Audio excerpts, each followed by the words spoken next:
ఇక దేవాలయాల పరిరక్షణ చేపట్టడమే కూటమి ప్రభుత్వ ప్రధాన లక్ష్యమని, భక్తుల మనోభావాలను గౌరవిస్తూ ఆధ్యాత్మికత ఉట్టిపడేలా రాష్ట్రంలో అన్ని ఆలయాల నిర్వహణ చేపడుతున్నామని మంత్రి ఆనం రామనారాయణ రెడ్డి తెలిపారు.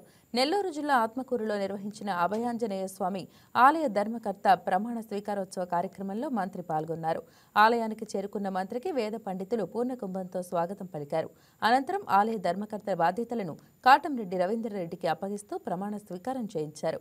కూటమి ప్రభుత్వం రాష్ట్రంలో అన్ని మతాల వారిని గౌరవిస్తూ అందరినీ సమానంగా చూస్తుందని మంత్రి ఆనం వివరించారు.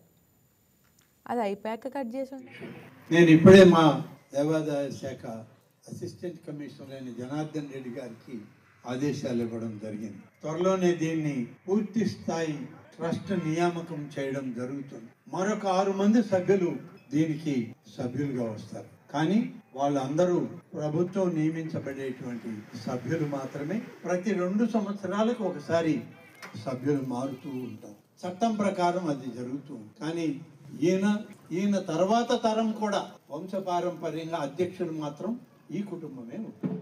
ఇది దేవాదాయ శాఖ చట్టం.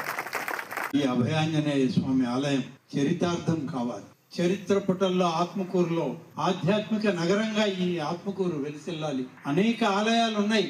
వాటితో పాటు ఈ ఆలయం కూడా అభివృద్ధి చెంది ప్రథమ భాగంలో ఉన్నటువంటి ఈ స్వామి యొక్క ఆశీస్సులతో లోపలికి అడుగు పెడితే ఆ యొక్క శోభ ఆత్మకూరుకు కూడా, పట్టణానికి కూడా వచ్చే విధంగా, అందరికీ మేలు కలిగే విధంగా ప్రతి ఒక్కరికి ఈ ఆలయం